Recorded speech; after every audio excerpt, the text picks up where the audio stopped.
Sejam bem-vindos. Antes de começar, gostaria muito de saber a que horas e de onde estão ouvindo. Deixem seu like e um comentário para ajudar o canal. Quando aceitei o emprego, não tinha ideia do que esperar.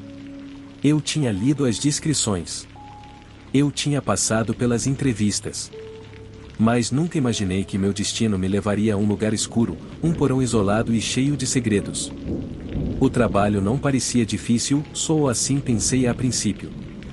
Foi-me atribuída a tarefa de arquivar documentos antigos da empresa em um espaço que me disseram não ter sido usado por anos. O porão era um lugar onde poucos já haviam posto os pés. A maioria dos funcionários evitava aquela parte do edifício, não porque estivesse fora dos limites, mas simplesmente por desconforto. O ar no porão era sempre mais frio do que no resto do prédio, e uma constante umidade escorria pelas paredes de tijolo exposto, que não pareciam ter recebido atenção havia muito tempo. Mas eu não me importava. Esse trabalho me oferecia estabilidade, e isso era tudo de que eu precisava naquele momento.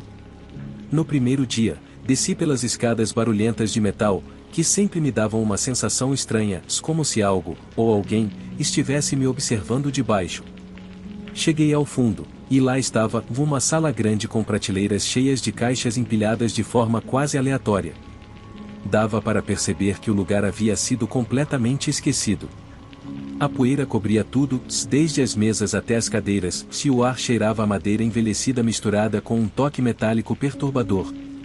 Minha tarefa era simples, organizar os documentos em ordem cronológica. Havia pastas e arquivos de todos os formatos e tamanhos, e os rótulos não estavam claros. Muitos deles datavam de mais de 10 anos atrás, e outros pareciam ter sido completamente esquecidos. A primeira coisa que chamou minha atenção foi a presença de caixas estranhamente lacradas com selos que não correspondiam aos da empresa. Os selos não pareciam ser de origem oficial, e as caixas tinham a aparência de terem sido movidas no passado sem muito cuidado. O instinto me dizia que eu deveria ignorá-las, mas minha curiosidade falou mais alto. Abri uma delas. Dentro da caixa, encontrei uma pilha de documentos, a maioria ilegíveis. Mas entre eles havia algo que não combinava, um pacote embrulhado em um pano que parecia pertencer a outra época. No começo, pensei que fosse algum tipo de vestimenta ou trapo, mas, quando o abri, encontrei algo muito mais perturbador. Havia uma série de fotografias em preto e branco. As imagens estavam borradas, mas todas mostravam pessoas que eu não reconhecia. Elas pareciam estar em um ambiente industrial, semelhante ao prédio onde eu trabalhava. Não pude deixar de estremecer ao ver seus rostos, especialmente porque todos pareciam muito sérios, até tensos. Algo naquelas fotos me dizia que havia algo errado. Guardei as fotos em um canto da minha mente e continuei com minha tarefa. Os dias seguintes transcorreram normalmente. Passei as horas subindo e descendo as escadas, arquivando documentos, até que, em uma tarde, algo chamou minha atenção. Ao mexer em uma caixa no fundo do porão, notei algo estranho no chão. Estava coberto por uma camada de poeira, mas algo sobressaía entre as tábuas de madeira. Abaixei-me para examinar melhor e, ao mover uma das tábuas, percebi uma rachadura. No início, achei que fosse apenas um dano estrutural, mas, após uma inspeção mais detalhada, percebi que era outra coisa. Uma parte do chão estava levantada, como se algo tivesse sido enterrado ali. Senti um nó no estômago. Sem pensar muito, peguei uma chave de fenda que estava em uma das mesas e comecei a levantar as tábuas de madeira. O som ecoou por todo o porão, mas ninguém mais parecia ouvir. Depois de alguns minutos de trabalho, consegui levantar o suficiente para ver o que havia embaixo. O que encontrei me paralisou. No chão havia uma pequena cavidade, e dentro dela, 3 corpos. Estavam embrulhados em plástico preto, mas não pareciam cadáveres recentes. Estavam em avançado estado de decomposição, e o cheiro de putrefação era insuportável. Meu estômago se revirou, mas me forcei a olhar mais de perto. Os corpos não haviam sido enterrados de forma profissional. Não havia sinal de um túmulo comum, mas sim de algo improvisado, como se alguém tivesse querido se livrar deles rapidamente. Aproximei-me um pouco mais e notei que um dos corpos segurava algo na mão, algo que brilhava fracamente sob a luz da luminária do porão. Não consegui me conter. Aproximei-me e peguei o objeto. Era um pequeno medalhão, coberto por uma camada de sujeira, mas, ao limpá-lo um pouco, vi que havia um símbolo gravado que eu não reconhecia. Não era um símbolo religioso, nem um logotipo de empresa. Era algo estranho, quase esotérico, que parecia pertencer a outra época. Com as mãos trêmulas, coloquei o medalhão no bolso e cobri a cavidade da melhor forma que pude. Eu não sabia o que fazer. Deveria contar a alguém? Aos superiores da empresa? À polícia? Eu não fazia ideia de como aquilo havia acontecido, ou quem eram aquelas pessoas. Mas algo dentro de mim dizia que eu precisava manter aquilo em segredo. Eu não estava pronto para enfrentar as consequências daquela descoberta. Decidi não contar a ninguém sobre o que havia visto e continuei com meu trabalho como se nada tivesse acontecido. Mas essa decisão pesou cada vez mais sobre mim. As noites se tornaram mais perturbadoras. Quando descia ao porão, sentia que algo me observava das sombras, que os corpos sob o chão estavam me esperando. Eu não conseguia parar de pensar neles, nem no medalhão. Perguntava-me se aquele símbolo tinha algum significado, se estava relacionado à empresa ou se havia algo ainda mais sombrio por trás de tudo aquilo. O tempo passou, mas o peso da minha descoberta não me deixava em paz. Ninguém na empresa parecia saber nada sobre o que aconteceu naquele porão, e eu me via cada vez mais preso numa espiral de paranoia. Comecei a revisar os documentos que havia encontrado nas caixas, procurando por alguma pista, algo que me ajudasse a entender o que tinha acontecido. Mas tudo parecia indicar que aqueles arquivos haviam sido esquecidos, como se alguém tivesse tentado apagar todos os vestígios dos eventos que ocorreram ali. Um dia, enquanto examinava mais uma caixa, encontrei algo que fez meu sangue gelar. Era um relatório, datado de anos antes, contando sobre um acidente no edifício, um acidente no qual 3 funcionários desapareceram sem deixar rastros. O relatório não mencionava nada sobre os corpos no porão, mas as datas coincidiam. Aqueles funcionários estavam trabalhando no mesmo lugar que eu, no porão, pouco antes de desaparecerem. O relatório não explicava o que havia acontecido com eles, apenas que haviam sido dados como desaparecidos e que o caso havia sido encerrado sem investigação adicional. As peças do quebra-cabeça começaram a se encaixar de forma aterrorizante. Aqueles corpos enterrados sob o chão do porão só podiam ser daqueles 3 funcionários. O que aconteceu com eles? Por que foram descartados daquela forma? Quem os matou? E por quê? Eu não conseguia encontrar respostas.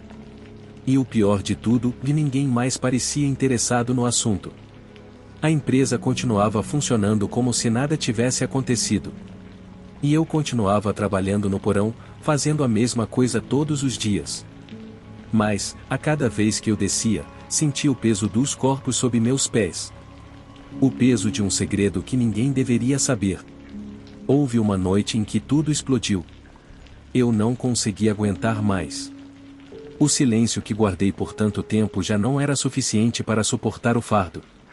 Toda vez que eu fechava os olhos, via as imagens daqueles corpos, os rostos dos funcionários desaparecidos, e sentia o frio do porão penetrar meus ossos.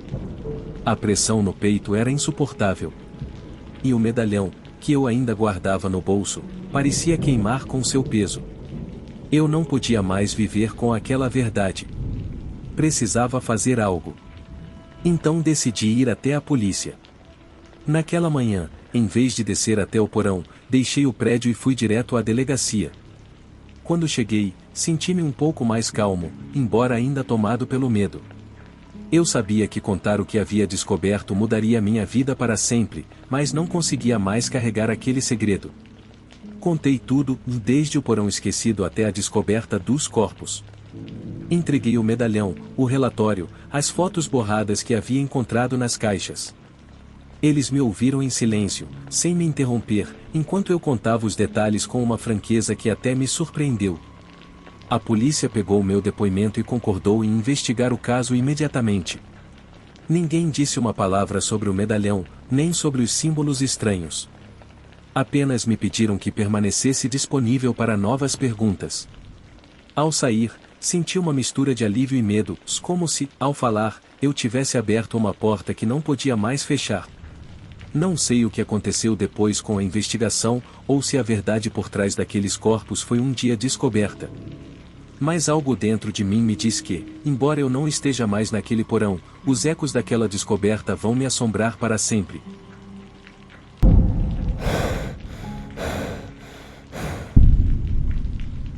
Havia algo no ar naquela manhã que eu não conseguia identificar.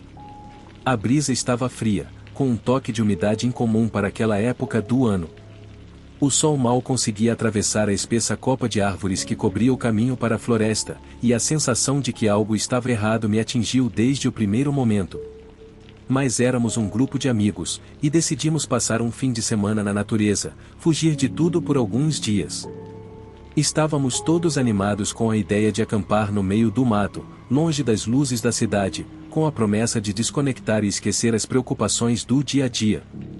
O lugar para onde estávamos indo não era longe, apenas cerca de 3 horas de carro, uma área pouco conhecida, onde o turismo era quase inexistente. No mapa, parecia ser isolado. Mas, na verdade, não sabíamos muito sobre o terreno. Só tínhamos as instruções de um amigo que estivera lá no ano anterior e que nos garantirá que era um lugar ideal para acampar.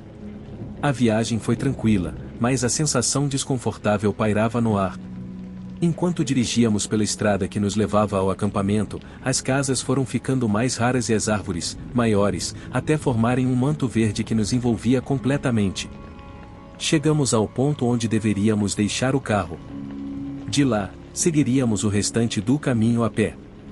As mochilas estavam pesadas, mas todos estávamos cheios de energia. A caminhada não foi difícil.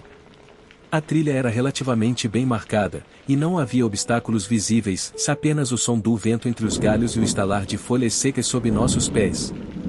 Ao longo do caminho, não encontramos nenhum vestígio de vida humana. Ao longe, um pássaro cantava, e o som de um riacho correndo por perto nos acompanhava. Não havia muito o que dizer. A natureza estava quieta, imensa, alheia às nossas pequenas preocupações.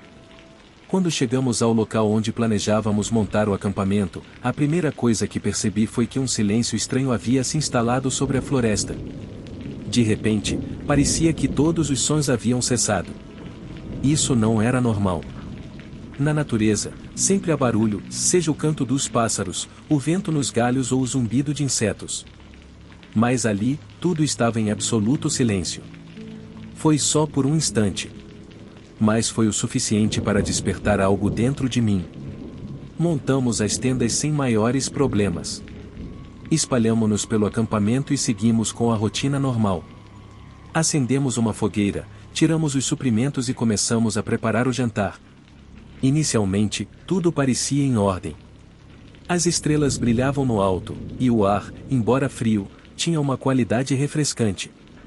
No entanto, eu não conseguia me livrar daquela estranha sensação de estar sendo observado. Embora eu tentasse ignorar, sentia como se algo estivesse à espreita nas sombras da floresta. Eu não conseguia parar de olhar para o matagal, onde as árvores formavam uma cortina impenetrável de escuridão. A noite caiu rapidamente, logo, estávamos ao redor da fogueira, conversando e rindo, tentando nos distrair da sensação desconfortável que pairava no ar.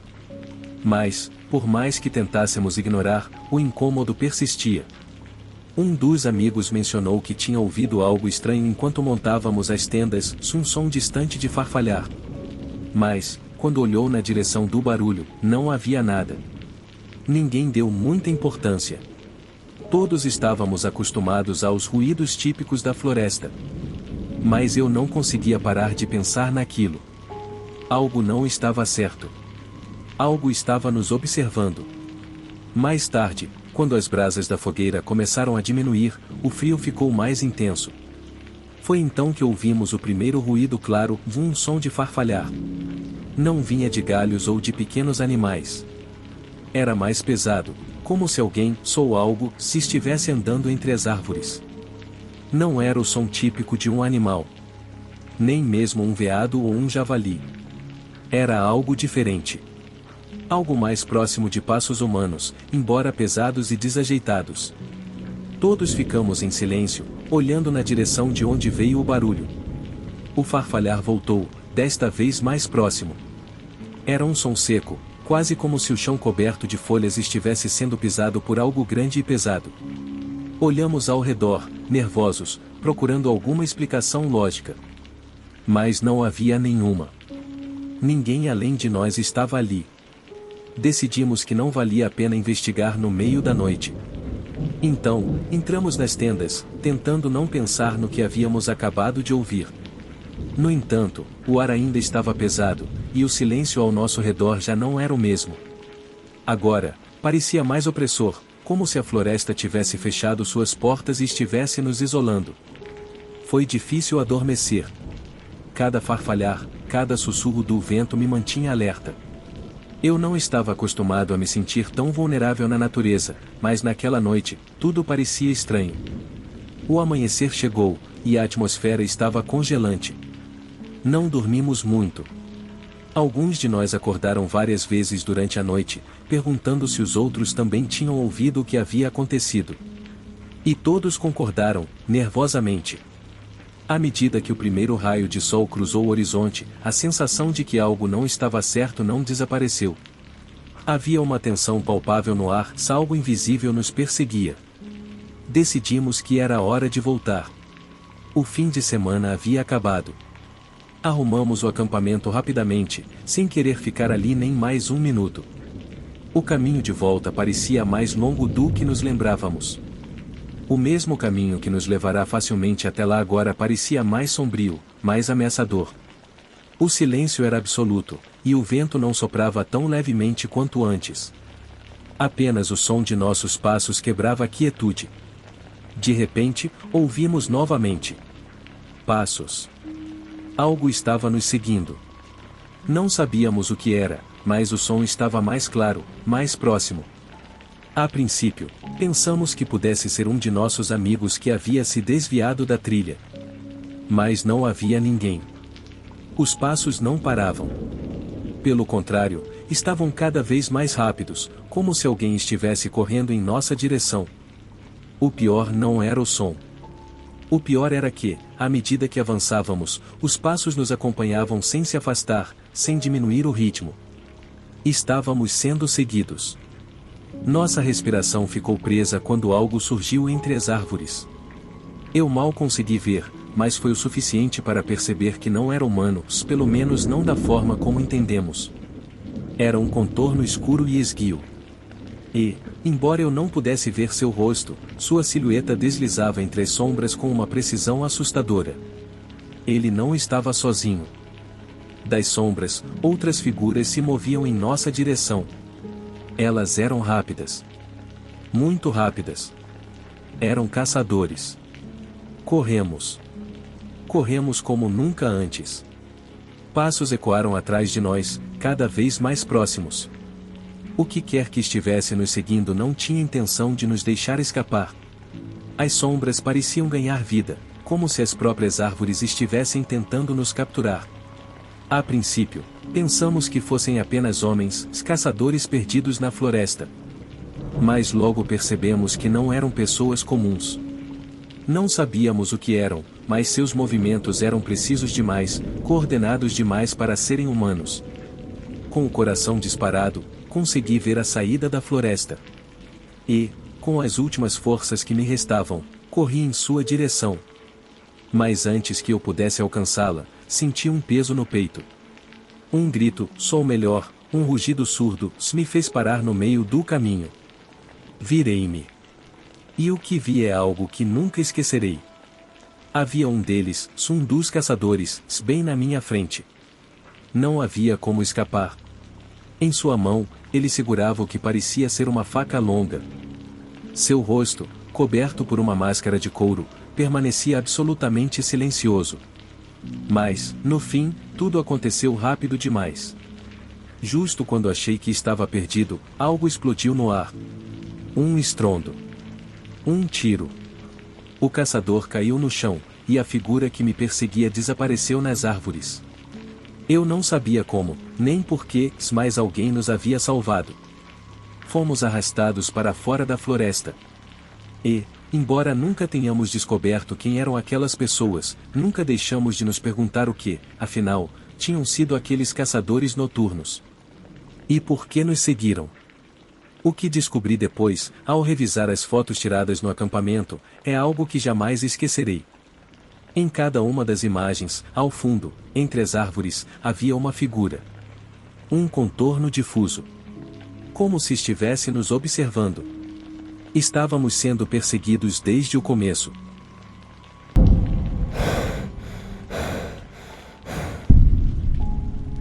A última vez que a vi, ela estava sentada na cozinha, lendo um livro. O relógio marcava 8h17 da manhã, e o sol estava apenas começando a filtrar pelas cortinas. O café estava pronto e a casa parecia quieta como sempre. De alguma forma, aquele dia parecia o mesmo de todos os outros, mas não foi. De jeito nenhum. Eu havia saído de casa para fazer algumas tarefas simples, compras, uma visita rápida ao banco, coisas do dia a dia. Voltei por volta da hora do almoço, mas, quando cheguei, nada estava em seu lugar. A casa estava vazia, estranhamente silenciosa. O telefone, que sempre deixávamos na mesa da frente, estava no balcão da cozinha, desligado. Naquele momento, pensei que talvez ela tivesse saído para uma caminhada ou estivesse em algum outro cômodo. No entanto, enquanto eu caminhava pelos quartos, a sensação de que algo estava errado tomou conta de mim. Ela não estava lá. Não havia sinal de que tivesse saído, nenhum vestígio de que tivesse ido a algum lugar. Ninguém havia ligado. Nada fora do comum, exceto o inexplicável vazio que se instalou na casa desde o primeiro dia.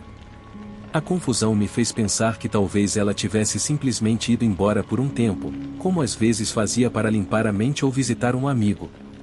Na maioria das vezes, ela fazia isso sem avisar, mas era um comportamento comum, nada alarmante. No entanto, quando ela não voltou no dia seguinte, comecei a me preocupar. Liguei para os amigos mais próximos, verifiquei se alguém a tinha visto ou ouvido falar dela. Ninguém sabia de nada. Assim que a polícia começou a investigar, fiquei surpreso com a rapidez com que a situação se tornou séria. Eu também comecei a notar detalhes estranhos. Ela não só havia desaparecido sem deixar vestígios, como algo ao meu redor passou a me fazer duvidar da realidade. Eu comecei a ver a casa como um lugar diferente, como se algo estivesse mudando aos poucos. A cama estava desarrumada de um jeito que eu não conseguia lembrar. Havia mais poeira nos cantos da sala. O ar parecia diferente. E havia algo no ar, um leve zumbido, como se a própria casa estivesse me observando. A polícia não encontrou nada nas buscas. Ninguém a viu sair. Também não havia vestígios de que ela tivesse deixado a casa por vontade própria. A busca continuou, mas semanas se passaram sem progresso significativo. Não havia sinal dela em lugar algum. A princípio, a lógica me dizia que devia haver alguma explicação. Talvez ela estivesse em um acidente e alguém a tivesse encontrado. Talvez ela tivesse saído com alguém, sem avisar. Mas com o passar dos dias, a ansiedade se transformou em algo mais sombrio. Uma noite, enquanto revisava os documentos relacionados ao desaparecimento, algo me chamou a atenção. No arquivo da polícia, o nome da minha esposa estava escrito incorretamente. Não era uma grande diferença, mas eu tinha certeza de que não era assim antes. A princípio pensei que fosse um erro insignificante, mas a dúvida começou a invadir minha mente. Eu estava lembrando errado? Parei para pensar. Revirei as fotos, os papéis, as contas que compartilhávamos, os e-mails. Tudo parecia em ordem, mas algo não batia. Nos dias seguintes, a sensação de estar sendo observado cresceu. A casa parecia cheia de detalhes que eu não reconhecia. Os objetos não estavam onde eu me lembrava de tê-los deixado. Uma xícara que costumava ficar no armário apareceu na mesa de jantar, sutilmente, quase imperceptível. A televisão, que costumávamos deixar desligada, ficava ligada à noite. A geladeira, antes organizada, agora tinha produtos que eu não me lembrava de ter comprado. Tudo parecia fazer parte de uma rotina que já não era minha. Mas eu ainda tentava racionalizar. Em algum momento, Talvez sem perceber, as coisas começaram a desmoronar. As pessoas ao meu redor também começaram a agir de forma estranha. Um amigo próximo, que sempre falava abertamente comigo, passou a me evitar. Quando o encontrei, ele não quis falar sobre o assunto. Apenas me deu um sorriso forçado e mudou rapidamente de assunto. Em uma ocasião, vi um conhecido dele numa loja e, quando perguntei sobre ela, ele ficou em silêncio por um tempo. No fim, murmurou algo sobre como as coisas mudam. Mas essa frase não combinava com nada que havia ocorrido. Comecei a pensar que talvez eu estivesse enlouquecendo. Talvez a falta de sono e o estresse da busca estivessem mexendo com a minha mente. Mas a ideia de que minha esposa simplesmente desapareceu sem deixar vestígios era inaceitável. Eu não podia aceitar que isso era tudo o que restava dela. Algo mais devia estar acontecendo. Decidi verificar tudo novamente, desta vez com mais cuidado, procurando alguma pista, algo que me apontasse para uma explicação lógica. Abri o armário onde guardávamos as roupas. Tudo parecia em seu lugar. Porém, lá no fundo, atrás de algumas camisas, encontrei uma caixa. Era uma caixa pequena, cobrindo parte do piso. Embora estivesse parcialmente escondida, eu não me lembrava de tê-la visto antes. Abri-a lentamente. Lá dentro, encontrei algumas cartas, fotografias e outros documentos pessoais. Mas o que mais me intrigou foram as fotos. Havia fotos dela, mas também de pessoas que eu não reconhecia. Algumas das fotos pareciam ter sido retocadas, como se tivessem sido alteradas digitalmente para adicionar detalhes dos quais eu não me lembrava. Um arrepio percorreu meu corpo. Comecei a procurar mais objetos pela casa, sentindo que algo estava errado. Mas, a cada novo detalhe estranho, a confusão aumentava. E-mails e mensagens que antes pareciam normais agora me soavam vazios, como se tivessem sido escritos por outra pessoa. Verifiquei o banco, as contas, os documentos. Tudo parecia certo, mas havia algo sutilmente estranho em cada papel. Não eram apenas pequenos erros, tudo parecia falso. Foi quando a polícia entrou em contato novamente. Eles tinham encontrado algo nos registros do telefone dela, mas não era o que eu esperava. Os dados indicavam que ela não havia feito nenhuma ligação desde o desaparecimento. Não havia mensagens, nem atividade nas redes sociais. Mas o mais perturbador era o fato de que não havia nenhum vestígio dela antes do desaparecimento. Nenhuma interação na internet, nenhum sinal de presença digital. Comecei a pensar que talvez ela nunca tivesse existido. Talvez eu a tivesse criado na minha mente. Talvez minha mente, incapaz de suportar a solidão, tivesse fabricado uma vida inteira ao lado de alguém que nunca esteve lá. A evidência estava contra mim. Mas a dúvida era ainda mais forte. Eu estava perdendo a sanidade? Fui eu quem desapareceu, em vez dela? A verdade veio um mês depois. Era uma tarde fria quando voltei para casa após uma sessão com o terapeuta. Eu havia decidido vender a casa e mudar de cidade, na esperança de encontrar paz em algum canto do mundo. Mas, ao abrir a porta, encontrei algo sobre a mesa da sala de jantar. Era um envelope que não estava ali antes. Dentro, havia uma carta escrita com minha própria caligrafia.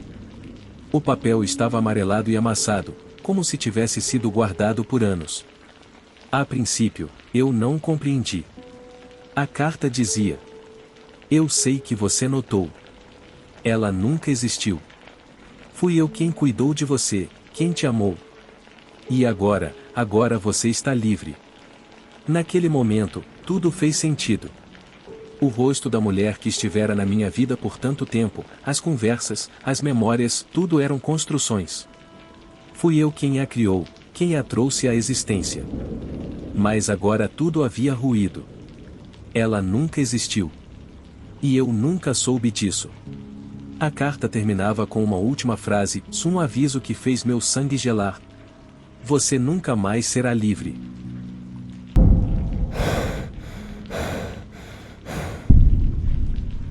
Fiquei vigiando a casa por semanas. De longe, parecia como qualquer outra da vizinhança. Um elegante prédio com quintal bem cuidado e poucas luzes que se acendiam todas as noites. Mas, para mim, aquela casa representava a oportunidade perfeita.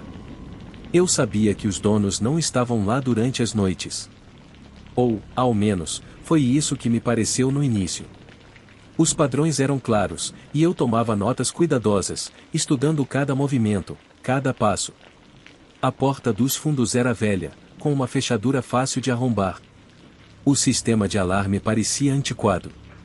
Era quase um insulto o quão fácil tudo seria. A noite escolhida chegou sem contratempos. Era uma sexta-feira. O clima estava frio, mas a noite tranquila. Eu sabia que o bairro dormia profundamente e que não haveria ninguém para notar minha presença. Já tinha passado por ali antes, me certificando de que não havia câmeras e de que a rota de fuga estava livre. O plano estava traçado, e, como sempre, a oportunidade era imperdível. O primeiro passo foi simples. Apaguei a luz do jardim para me mover furtivamente. A entrada dos fundos estava exatamente como eu havia observado. Sem sinal de atividade, sem indícios de que algo pudesse dar errado. A fechadura cedeu facilmente. Meu coração batia forte no peito, mas era uma sensação familiar, como uma onda que sobe antes de quebrar. Entrei. A casa estava absolutamente silenciosa, como um túmulo. Estava escuro, mas isso não era um problema. Levei uma lanterna comigo e, sem pressa, entrei na sala principal. Tudo parecia estar em ordem, como se os donos nunca tivessem estado ali. A decoração era elegante, mas não ostentosa, aquelas casas que indicam dinheiro, mas de forma contida. Rapidamente, procurei o quarto principal. Sabia que era lá que o cofre estaria, a chave para o saque. Eu conseguia quase sentir o cheiro do dinheiro. A quietude da casa era minha vantagem. Ao atravessar o corredor, notei algo estranho. A casa estava silenciosa demais. Não havia vestígios de presença humana, mas algo no ar me deixava inquieto. Era uma sensação que eu não havia experimentado antes. Os ruídos típicos de uma casa vazia, os estalos das vigas, o zumbido da geladeira, se estavam ausentes. A casa parecia morta, sem vida alguma. Cheguei ao quarto. A porta estava fechada, mas destrancada. A lanterna iluminou o cômodo de cima a baixo, móveis antigos, algumas lâmpadas apagadas e um tapete persa no centro. O cofre estava exatamente onde eu esperava, nos fundos, quase escondido em um armário de madeira. Aproximei-me cautelosamente, abaixando-me para trabalhar a combinação. O barulho do ventilador de teto era a única coisa que quebrava o silêncio. No entanto, enquanto eu me concentrava na fechadura, algo me fez parar. Um ruído, um leve rangido. Não vinha do corredor ou do lado de fora. Era algo de dentro da casa. Um som que parecia vir das entranhas do lugar. Algo tão sutil quanto um sussurro, mas que cortou o silêncio abruptamente. Fiquei paralisado, o dedo ainda girando o disco do cofre. O rangido veio novamente, desta vez acompanhado de um leve baque. Eu sabia, naquele momento, que não estava sozinho. O suor começou a cobrir minha testa, embora o frio da noite permanecesse. Olhei ao redor, tentando captar qualquer outro som, mas o silêncio era quase insuportável. A sensação de que algo estava errado se intensificava. As paredes pareciam se fechar, o ar tornava-se mais denso, e cada respiração era mais difícil. Decidi não desistir. Sabia que o tempo era essencial. Se demorasse demais, vizinhos ou até mesmo a polícia poderiam ser alertados. Não podia perder a oportunidade. Voltei a atenção ao cofre. A combinação girou perfeitamente, e a caixa se abriu com um sussurro suave, quase como se me convidasse a pegar o que eu queria. Lá dentro, a fortuna parecia sorrir para mim. Maços de dinheiro, joias valiosas, e alguns documentos que poderiam ser úteis para a lavagem de dinheiro. No entanto, antes que eu começasse a enfiar tudo na mochila, o som se repetiu, desta vez, mais alto. Havia alguém na casa. Meus músculos se tensionaram. O coração batia forte, mas mantive a calma. Não podia perder o controle, nem deixar o medo nublar meus sentidos. Levantei-me lentamente, guardando os itens na mochila com cautela. Enquanto fazia isso, observava cada canto, cada sombra ao meu redor. Fiquei atento à porta, escutando. Então, ouvi um passo firme. Não era um ruído breve, como os anteriores. Era claro e ressonante. Abaixei-me e peguei a lanterna, me preparando para o pior. A tensão no ar era palpável, como se a casa esperasse por algo. Meu corpo reagiu antes da mente. Saí da sala e entrei no corredor com velocidade. A lanterna guiava meus passos na escuridão, mas os passos atrás de mim se aproximavam. E então, ao virar uma esquina, encontrei o que mais temia. Na minha frente, na penumbra, havia uma figura. Alta, imponente, parada diante de uma porta que eu não havia notado antes. Inicialmente, não soube o que pensar. A lanterna caiu ao chão, iluminando fracamente o rosto da figura, e meu coração parou. Não havia nada de humano naquela expressão.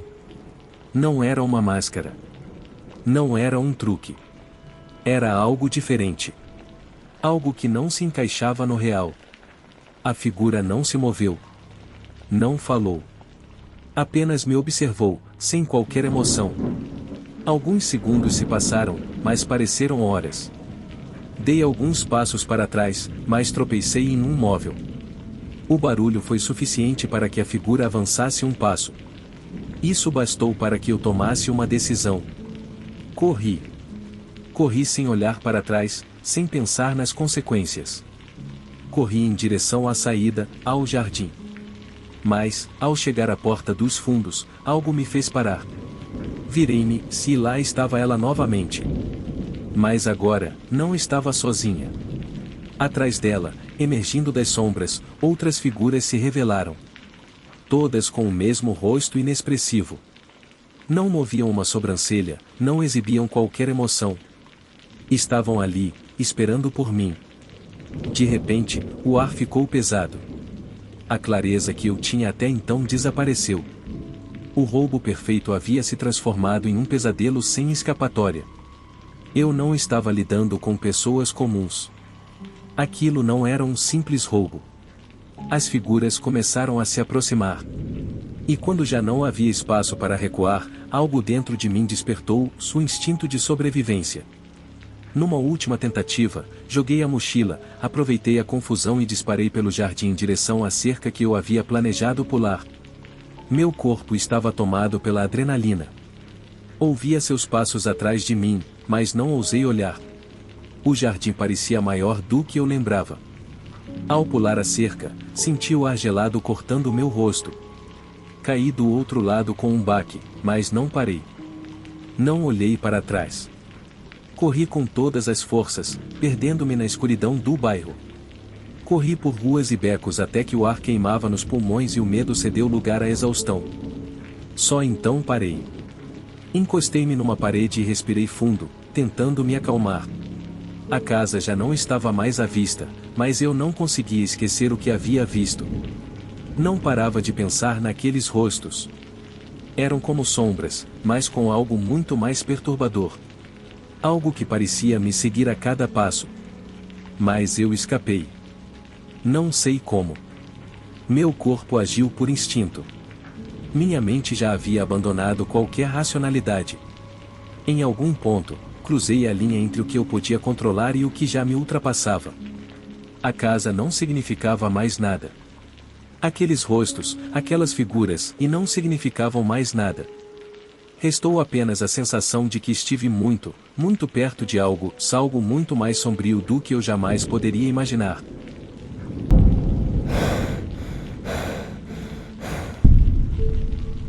Havia algo sobre o hospital que não fazia sentido. Não era a atmosfera incomum ou os estranhos barulhos nos corredores, nem o cheiro de desinfetante que parecia permanecer como um pesadelo constante. Também não era o ir e vir dos enfermeiros e médicos, tão mecanizado e vazio. O que me perturbava, o que eu não conseguia parar de remoer, era um padrão que se repetia com muita frequência, uma série de mortes que, a princípio, pareciam incidentes isolados, mas que, após uma análise mais cuidadosa, me davam uma sensação tangível de suspeita. As mortes eram inexplicáveis, sim, mas também muito frequentes. Os pacientes vinham de diferentes idades, origens e diagnósticos, mas havia um ponto em comum: todas as mortes ocorriam na mesma unidade de terapia intensiva. Todos pareciam ter sido atendidos pelas mesmas equipes, submetidos às mesmas cirurgias de rotina. No entanto, algo nos relatórios me dizia que aquilo não era coincidência. No começo, pensei que fossem apenas mortes por complicações naturais, acidentes médicos ou procedimentos mal-sucedidos. Afinal, a medicina não é isenta de riscos. Mas as mortes não seguiam uma linha aleatória. Havia um padrão. Algo sistemático. E isso não era normal. Fui contratado como investigador para examinar esses casos. E desde o primeiro momento em que pisei no hospital, soube que algo estava profundamente errado. A primeira coisa que fiz foi conversar com os parentes dos pacientes. Para minha surpresa, nem todos estavam confusos com o que havia ocorrido. Em vez disso, a maioria parecia já ter notado algo estranho, embora não conseguissem dar nome ao que sentiam. Algo estava errado, mas ninguém sabia exatamente o que. Durante as conversas, descobri que havia outro elemento em comum: todos os pacientes haviam passado por procedimentos cirúrgicos antes de morrerem. No entanto, a maioria desses procedimentos não justificava os óbitos que se seguiram. Muitos pacientes, à primeira vista, não apresentavam qualquer indicação de complicações graves. Mesmo assim, morriam logo após as cirurgias. À medida que a investigação avançava, comecei a perceber algo ainda mais perturbador. As mortes não eram acidentais. Os relatórios médicos indicavam complicações estranhas e incomuns: sangramento interno, paradas cardíacas repentinas, falhas pulmonares sem justificativa. Tudo parecia se encaixar como fatalidades incomuns, mas nada apresentava uma explicação clara. Era como se cada caso tivesse sido cuidadosamente planejado para parecer um acidente, a fim de não levantar suspeitas. Decidi investigar o banco de órgãos do hospital. Embora não fosse minha especialidade, eu tinha a intuição de que ali poderia estar a chave. Após algumas semanas observando e cruzando as datas das cirurgias, deparei-me com um fato assustador: vários dos pacientes que morreram haviam recebido transplantes de órgãos, se não eram transplantes comuns. Eram órgãos raros, como coração, pulmões e fígado, implantados em pacientes que não apresentavam necessidade urgente. Suas doenças não justificavam a realização desses procedimentos. Havia algo estranho na forma como esses pacientes eram selecionados. Eles não estavam na fila de espera por transplantes, mas de alguma forma estavam recebendo órgãos de doadores não registrados nos sistemas oficiais. Decidi aprofundar a investigação sobre a origem desses órgãos. Foi então que percebi um ponto crucial: da mesma unidade de terapia intensiva onde os pacientes morriam misteriosamente era o local onde esses procedimentos eram realizados. Os transplantes não eram apenas incomuns se eles pareciam ser feitos em horários estranhos, em pacientes que não precisavam deles, e sempre sem um diagnóstico claro que justificasse tal intervenção. Aos poucos, as peças do quebra-cabeça começaram a se encaixar. Aqueles transplantes não faziam parte de um esforço para salvar vidas. Não, aquelas cirurgias tinham um propósito muito mais obscuro. Os pacientes estavam morrendo para que seus órgãos fossem colhidos e vendidos no mercado negro. O hospital estava envolvido em uma rede de tráfico de órgãos, e aquelas mortes não eram acidentais, eram assassinatos cuidadosamente planejados. A revelação foi um golpe direto nos meus nervos. A magnitude do que eu havia descoberto me deixou sem palavras, mas não me fez parar. Eu não podia simplesmente ignorar. Não podia deixar que a verdade fosse enterrada sob a fria indiferença do sistema médico. À medida que continuei a investigação, os detalhes confirmavam meus piores temores. Aquilo não era negligência, era uma operação ilegal em larga escala. Médicos, enfermeiros e até membros da administração do hospital estavam envolvidos naquele comércio sombrio de vida e morte. Uma noite, decidi seguir um dos médicos que desempenhava um papel central em vários dos casos. Vi quando ele entrou em uma área do hospital que não constava nos mapas, um corredor escuro e isolado, ao fim do qual havia uma porta trancada. Meu instinto me dizia que eu precisava ir atrás dele. Algo naquele lugar me dizia que ali encontraria a evidência que confirmaria minhas suspeitas. Seguindo-o de longe, entrei no corredor sem fazer barulho. O que vi atrás daquela porta superou meus piores pesadelos. Não era uma sala de cirurgia, tampouco um laboratório de pesquisa. Era uma sala improvisada, onde médicos e funcionários do hospital manuseavam órgãos humanos. Não de forma clínica, como se fossem amostras de estudo, mas como se estivessem preparando-os para alguma entrega. Os órgãos estavam cuidadosamente embalados e etiquetados, sendo enviados para fora daquela sala. Havia um sistema organizado e bem estruturado de tráfico de órgãos operando dentro do hospital, e ninguém fora da operação tinha ideia do que acontecia ali. Recuo lentamente, sentindo um nó no estômago. Indignação, medo e repulsa se misturavam em minha mente. Mas um sentimento mais forte me impulsionava, eu precisava agir. Eu não podia mais ficar em silêncio. Naquela noite, antes de sair do hospital, tirei fotografias de tudo o que havia encontrado.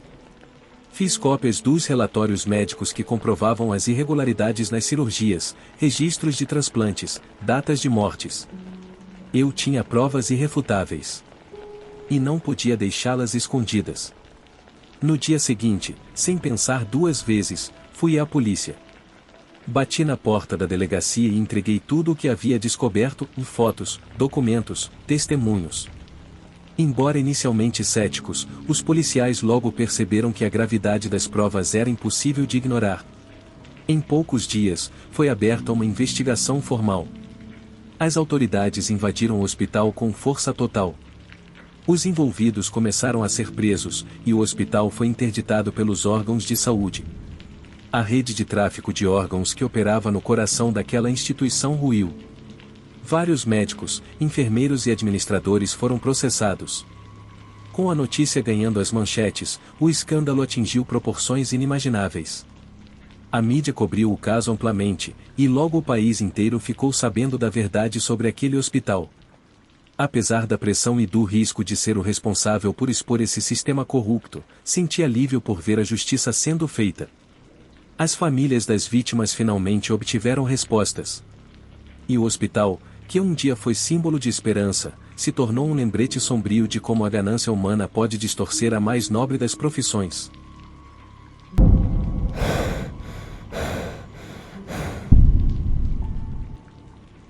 Éramos um grupo muito unido há anos.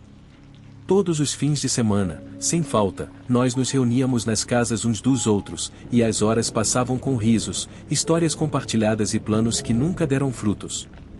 Os dias de verão pareciam sem fim, e as noites sempre se estendiam até o amanhecer. Não importava o que acontecia em nossas vidas fora daqueles encontros, sempre voltávamos, como se o tempo nunca tivesse passado. Mas tudo mudou num outono. A neblina se aproximava entre as ruas do bairro e o ar ficou denso, como se algo estivesse fervendo nas sombras, esperando o momento certo para vir à tona. Os assassinatos começaram na cidade vizinha. Um homem aqui, uma mulher ali. No início, a polícia não conseguiu conectá-los, mas os detalhes foram se acumulando um após o outro até se tornarem impossíveis de ignorar. Eles sempre foram vítimas solitárias, pessoas que desapareceram do nada. E quando seus corpos foram encontrados, não havia sinais claros de luta, só o frio toque da morte, a sensação de que alguém estava lá observando, esperando. O que nos preocupava a todos não era tanto a maneira como os crimes aconteceram, mas a proximidade. Em algumas ocasiões, as vítimas eram pessoas que conhecíamos ou que frequentavam os mesmos bares e cafés. Na pequena comunidade em que vivíamos, os rostos se repetiam, e as notícias dessas mortes se infiltravam em nossas conversas, ofuscando tudo mais. Ninguém dizia isso em voz alta, mas havia algo no ar, um zumbido em nossos nervos, uma inquietação que nos mantinha alertas sem sabermos por quê. Foi numa noite particularmente fria quando as coisas começaram a mudar para nós. Depois de semanas de rumores, sussurros e notificações perturbadoras nas redes sociais, uma das nossas começou a se comportar de forma estranha. Não era nada óbvio, nada que pudesse ser apontado imediatamente. Mas havia algo em seus olhos, algo em sua atitude, algo na maneira como ele evitava conversas quando o assunto dos assassinatos surgia. Algo que eu não pude deixar de notar. A atmosfera ficou tensa. A casa, que costumava ser preenchida com conversas animadas e risos, agora parecia um espaço frio e vazio, apesar das luzes acesas e da música tocando ao fundo. Cada um de nós parecia ciente do desconforto, embora nenhum de nós tenha mencionado isso. As conversas andavam em círculos, sempre voltando ao mesmo ponto: o assassino, a cidade, a polícia, as vítimas. Mas havia algo mais. Algo nos perseguia por dentro. Comecei a olhar para cada membro do grupo com uma intensidade que nunca tinha sentido antes. Eu era amigo de todos por anos, mas nunca os tinha observado tão de perto. Os gestos, os olhares fugazes, os movimentos excessivamente controlados. Algo estava fora do lugar. Numa noite, depois de uma longa noite, fiquei para trás. Já era tarde, muito tarde, e a maioria deles já tinha saído, cansada do dia e do álcool. Éramos poucos os que sobraram na sala de estar, sonolentos, conversando. Eu o vi, no canto do meu olho, parado perto da janela, olhando para fora. Não foi um ato estranho em si, mas algo sobre a maneira como ele fazia isso me deixou desconfortável. Seus olhos fixos, como se estivesse procurando algo ou alguém no escuro, como se estivesse esperando a neblina revelar algo escondido. Cheguei mais perto, despercebido por ele.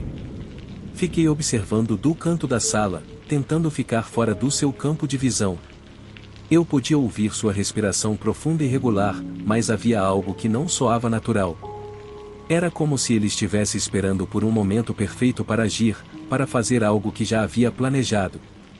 Eu não consegui explicar, mas senti uma pressão no peito, como se estivesse presenciando algo que não deveria. Foi quando eu vi isso no bolso dele. Um flash de metal, algo pequeno e escuro, mas suficiente para minha mente associá-lo a uma faca. Parei por um momento, imaginando se era apenas uma ilusão. Mas não, eu tinha visto aquilo claramente. Poderia ter sido alguma coisa, uma chave de fenda, um chaveiro, mas não era. Era aço, brilhando no escuro. Era uma faca. No início, pensei em confrontá-lo, me aproximar dele e perguntar casualmente, mas meu corpo não respondeu. Eu senti uma mistura de descrença e terror. Como isso poderia ser? Como alguém do nosso grupo poderia estar envolvido em algo tão macabro? E ainda assim, cada pequeno detalhe começava a se encaixar num quebra-cabeça que se tornava cada vez mais difícil para mim ignorar. Com o passar dos dias, uma sensação de desconfiança tomou conta de nós. Ninguém dizia nada, mas todos sabíamos que algo não estava certo. As conversas ficaram mais curtas, os silêncios mais longos. Nos víamos menos frequentemente, como se tivéssemos medo de estar juntos. A amizade foi lentamente desmoronando, e não havia nada que pudéssemos fazer a respeito disso.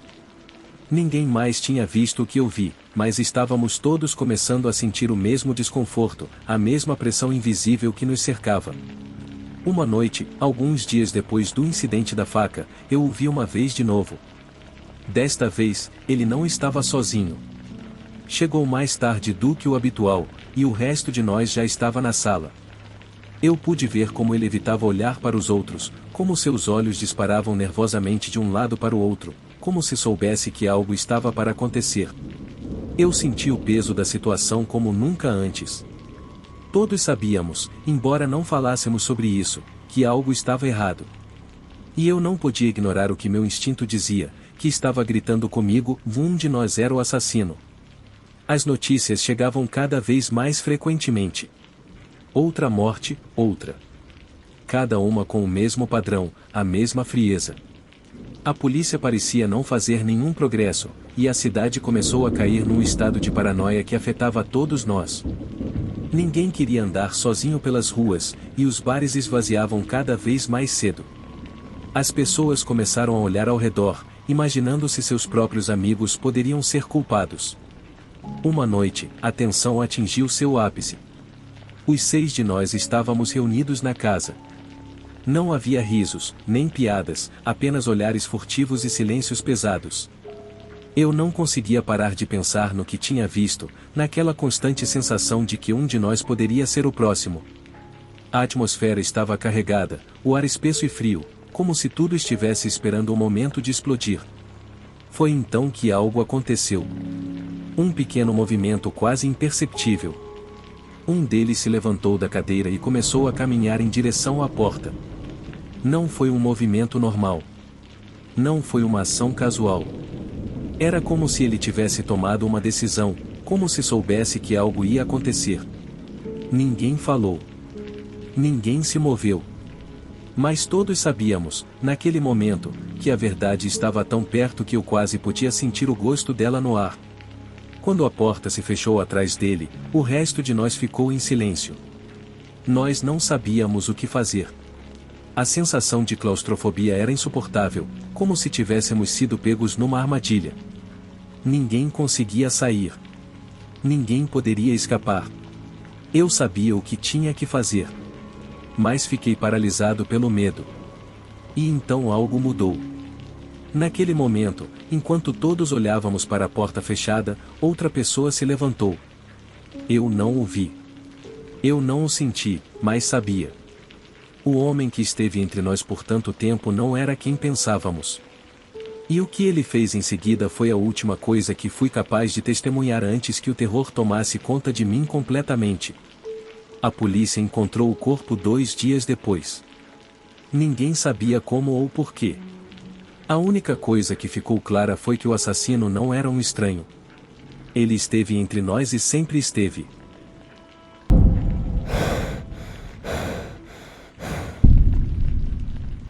A chuva caía constantemente naquela tarde, e como sempre, quando o tempo ruim chegava, eu sentia um peso no ar, como se a atmosfera estivesse carregada com algo iminente. A chamada foi breve. A voz do médico, calma, mas com uma dose contida de urgência, me informou que minha mãe estava em coma após uma queda inesperada nas escadas de sua casa. Embora a notícia não fosse totalmente surpreendente, pois eu sabia que sua saúde estava se deteriorando há anos, uma sensação estranha percorreu minha coluna, algo não se encaixava. Peguei um ônibus para o hospital, a escuridão da tarde ficando mais espessa conforme as gotas batiam no vidro da janela.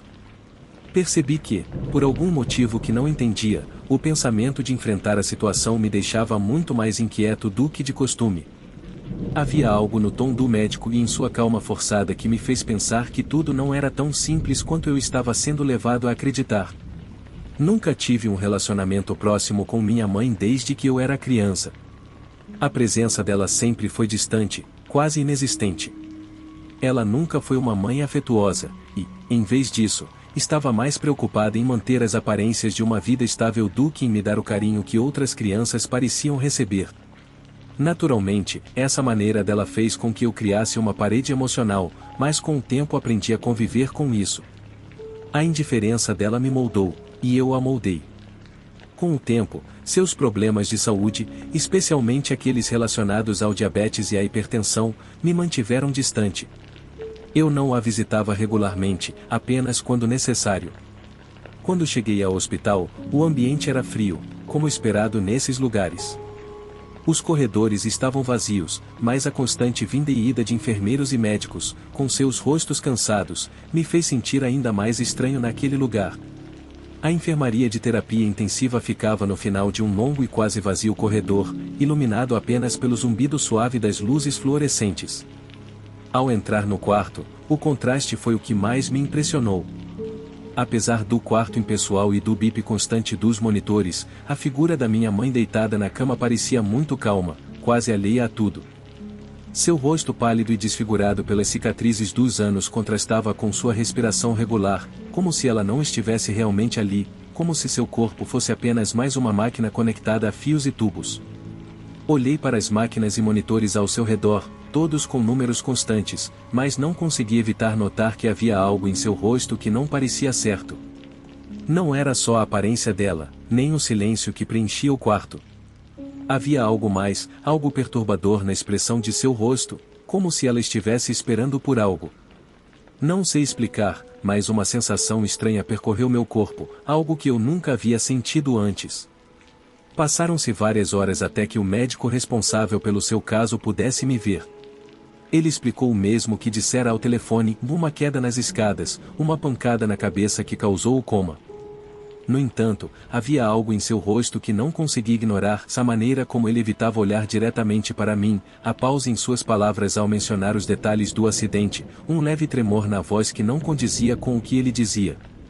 Nas horas seguintes, minha mente continuava a revirar aqueles detalhes que não saíam da minha cabeça. Por que a queda dela não fora mais séria? A queda de uma pessoa idosa, com ossos frágeis, deveria ter deixado mais marcas. Mas não havia nenhum hematoma no rosto dela, nenhum sinal de que ela tivesse perdido o equilíbrio dramaticamente. Só havia aquele coma inexplicável, um estado de inconsciência que não parecia relacionado ao tipo de acidente que me fora informado. No dia seguinte, decidi ficar mais tempo no hospital, sem perceber que estava mais preocupado em desvendar a verdade do que com a minha própria mãe. Algo me dizia que eu não deveria confiar na versão oficial. Observava cada pequeno movimento dos médicos, cada conversa às minhas costas, procurando alguma pista, alguma coisa que me mostrasse que eu estava sendo enganado. Foi então que algo estranho aconteceu. Enquanto observava minha mãe, notei uma pequena cicatriz atrás de sua orelha, uma marca que eu nunca tinha visto antes. A pele estava enrugada, como se resultado de um procedimento cirúrgico que eu não conseguia lembrar. Pensei que talvez fosse algo trivial, algo que não merecia atenção, mas a curiosidade me empurrou a investigar mais. Quando os médicos me deixaram sozinho por alguns minutos, aproveitei a oportunidade para explorar o quarto com cuidado. Parei em frente a uma mesa de cabeceira onde havia uma pequena gaveta. Não sei o que me levou a abri-la, mas o fiz. Lá dentro encontrei várias coisas que, a princípio, pareciam inofensivas, um par de óculos, uma revista velha, mas entre elas havia algo que fez meu sangue correr frio. Era um recibo de farmácia datado de algumas semanas antes. O medicamento listado era estranho, algo que eu não reconhecia. A prescrição incluía vários remédios que não correspondiam ao seu histórico médico habitual. A combinação desses medicamentos me fez pensar no que mais minha mãe estava escondendo. Quando vi essa prescrição, soube que algo não estava certo. Comecei a perguntar mais sobre seu tratamento, sobre quaisquer mudanças recentes em sua vida, mas todos os médicos e enfermeiros eram evasivos. Em um momento, o médico que inicialmente falou comigo se aproximou e disse que eu precisava me acalmar. Seu tom, agora visivelmente tenso, me fez sentir que ele tocava em um assunto delicado, que não deveria ser discutido comigo. Mas alguns dias se passaram e a obsessão por descobrir a verdade começou a tomar conta de mim. Pesquisei tudo o que pude sobre os medicamentos da minha mãe, sobre seus tratamentos anteriores, e me deparei com algo que me deixou inquieto. A droga que ela estava tomando tinha efeitos colaterais muito particulares, incluindo a possibilidade de induzir um coma leve em pessoas vulneráveis. Mas o que mais me surpreendeu foi o fato de que esses medicamentos não eram usados apenas para tratar doenças comuns, mas também em experimentos ilegais de manipulação da consciência. Eu não conseguia acreditar. Minha mãe estava envolvida em algo assim? Conforme a investigação progrediu, as peças se encaixaram de forma macabra. Minha mãe não teve um acidente na escada. A queda foi planejada. Alguém a induziu ao coma usando essas drogas e a deixou lá, como apenas mais uma peça em um jogo que eu não entendia. Um médico que parecia mais disposto a conversar me confidenciou que minha mãe estava passando por um tratamento experimental nos últimos meses, prescrito em uma clínica particular.